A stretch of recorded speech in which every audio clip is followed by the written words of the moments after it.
Hello दोस्तों, नमस्कार। आशा करता हूँ कि आप सभी स्वस्थ होंगे और मस्त होंगे। तो आज हम शुरू करने वाले हैं कक्षा 10 का बायोलॉजी की बहुत ही इंटरेस्टिंग चैप्टर जो है और बहुत ही ज़रूरी चैप्टर जो है जैव प्रक्रम। जैव प्रक्रम जो है वो बेहद ही इंटरेस्टिंग है और इसको जानना बहुत आसान है। इसके बारे में हम एक-एक चीज़ों को जानेंगे, देखेंगे, पढ़ेंगे तो ये बहुत आसानी से समझ में आएगा, ठीक है? अब मिलकर पढ़ते हैं इसको और देखते हैं कि जैव प्रक्रम होता क्या है, इनमें क्रियाएँ कौन-कौन सी होती हैं और बहुत कुछ जानेंगे, ठीक है? तो आप जिसे देख रहे हैं कि जैव प्रक्रम दिया गया है, जैव प्रक्रम होता क्या है, इन सब चीज़ों को जानने के लिए सबसे पहले हमको जानना होगा कि सजीव चीज़ या जीवित चीज़ें किसे कहते हैं और निर्जीव किसे कहते हैं, इन सब चीज़ों के बारे में जानेंगे। तो सजीव चीज़ों के बारे में जब हम आपसे पूछते हैं तो आपके मन में एक ही ख्याल आता होगा कि सजीव चीज़ें वे चीज़ें होती हैं या वे वस्तुएँ होती हैं जिनके अंतर्गत सांस आता है। यानी कि जैसे हम देखते हैं कि जो चीज़ें सांस लेती हों, बढ़ती हों, भोजन करती हों, चलती हों, दौड़ती हों, ये सारी चीज़ें जिनके अंतर्गत होती है वो सारी चीज़ें क्या कहलाती हैं? सजीव कहलाती हैं।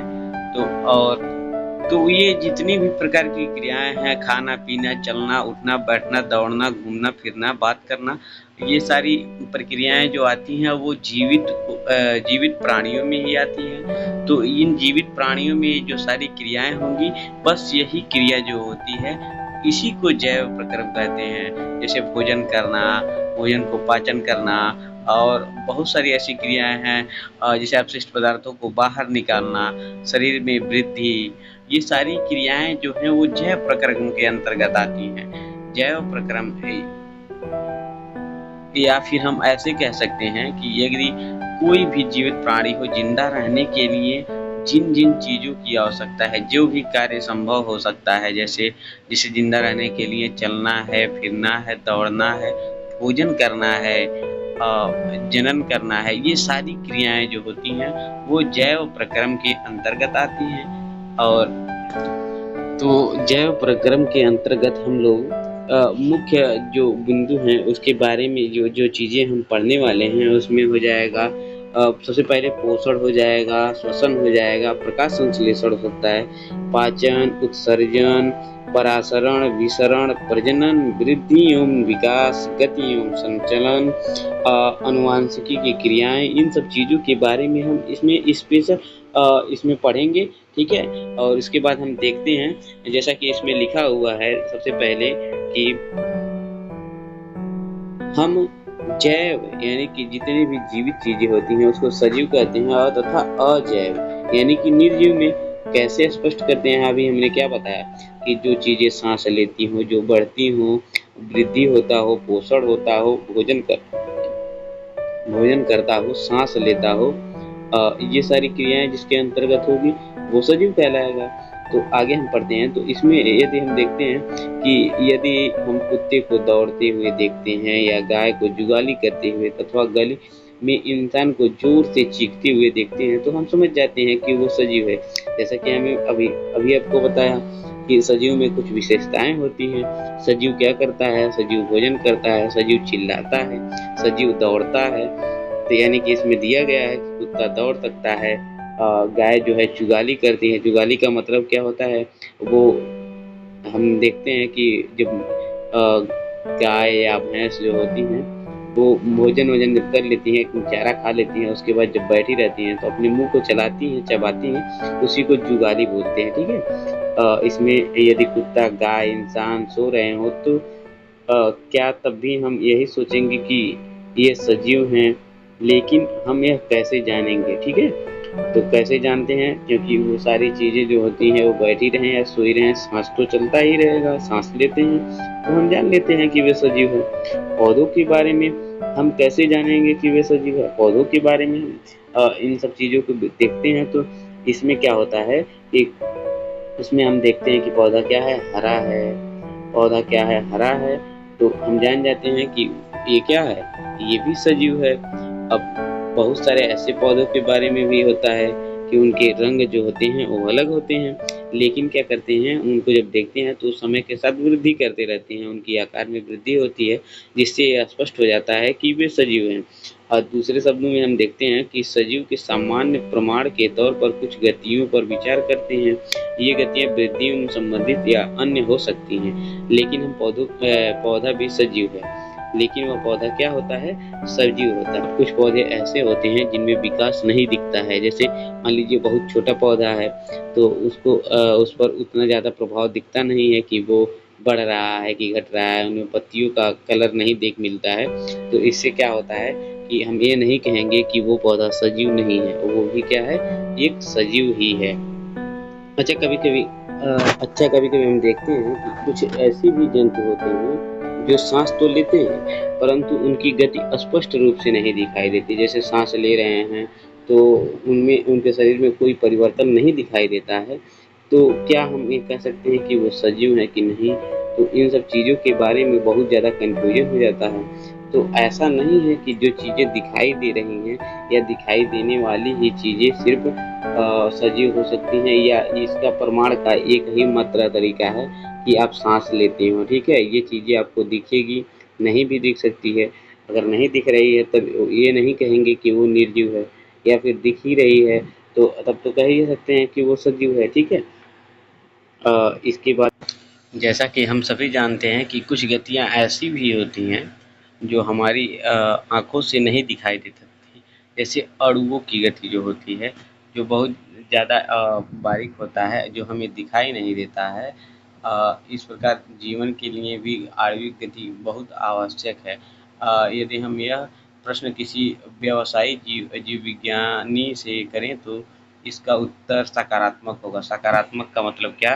कि सभी जीवधारियों के लिए जो है आणविक गति का होना बहुत ही आवश्यक है। क्यों आवश्यक है?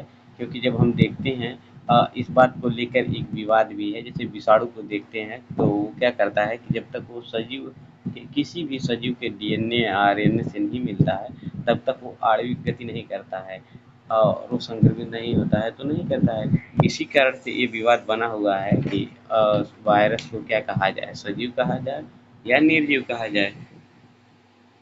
अब हम देखते हैं कि जीवन के लिए आणविक गति क्यों आवश्यक है। जीवन के लिए आणविक गति क्यों आवश्यक है? जैसा कि हम पिछली कक्षाओं में देख चुके हैं कि सभी जो शरीर है वो किससे मिलकर बना हुआ है?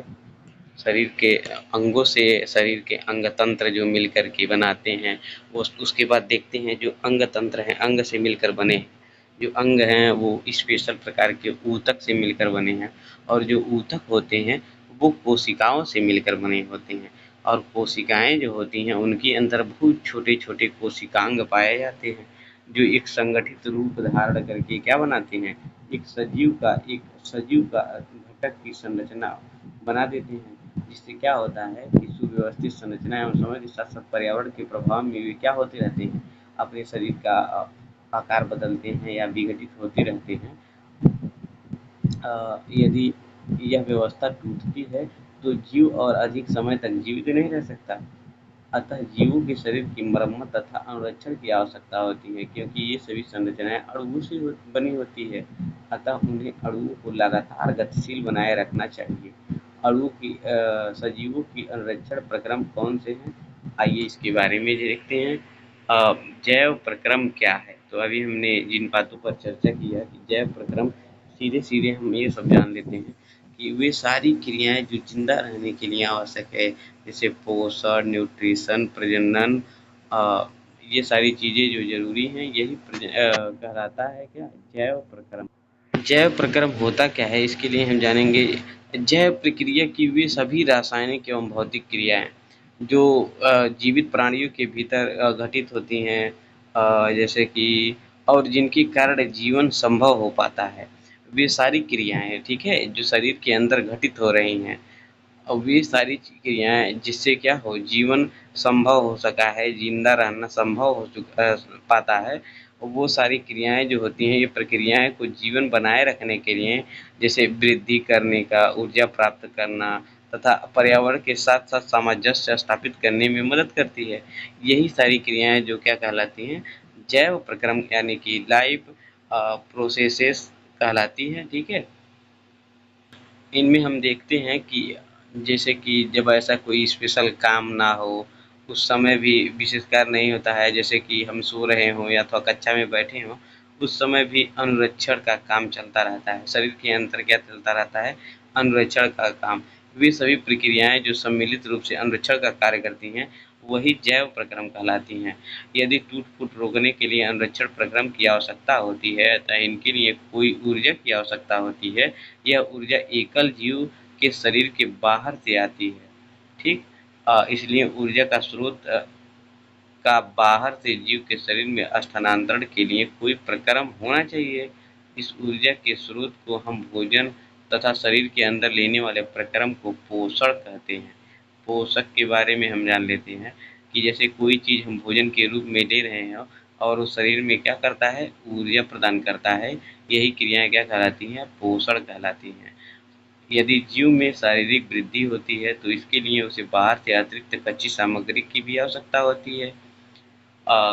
क्योंकि पृथ्वी पर जीवन कार्बन आधारित अणुओं पर निर्भर है, अतः अधिकांश खाद्य पदार्थ जो होते हैं वो कार्बन आधारित हैं। इन कार्बन स्रोतों को जटिलता के अनुसार विविध जीव भिन्न प्रकार के पोषक प्रक्रम के प्रयुक्त करते हैं। चूँकि पर्यावरण में एक जीव के नियंत्रण में नहीं है। हम जब देख सकते हैं यहाँ हमारे पास ही जब देखते हैं तो भिन्न-भिन्न प्रकार के जीव दिखाई देते हैं। तो इससे क्या कह सकते हैं कि हमारा पर्यावरण जो है वो किसी एक पार्टिकुलर बर्ड्स या एनिमल्स या प्लांट्स पर निर्भर नहीं करता है। अतः ऊर्जा की ये बाह्य स्रोत विविध प्रकार के हो सकते हैं। जैसे ऊर्जा के स्रोत जो होते हैं, ऊर्जा किससे मिलती है? सबसे बड़ी बात ये है, ऊर्जा किससे मिलती है हमको? भोजन करने से। ठीक है, रिस्पायरेशन करने से। ये सारी क्रियाएं जब हम करेंगे तो क्या हमारे शरीर में मिलेगी? ऊर्जा मिलेगी। शरीर के अंदर ऊर्जा के इन स्रोतों को विघटन या निर्माण की आवश्यकता होती है, जिससे ये अनंत ऊंचाई समान स्रोत में परिवर्तन हो जाने चाहिए। इस विधि आणविक गतियों के लिए एक विभिन्न जीव शरीर के अनुरक्षण अथवा शरीर की वृद्धि के लिए आवश्यक अणुओं का निर्माण में उपयोगी है। इसके लिए शरीर के अंदर रासायनिक क्रियाओं की श्रृंखला की आवश्यकता है। उप उपचयन अपचयन अभिक्रिया अणुओं के विघटन के लिए सामान्य रासायनिक युक्तियाँ।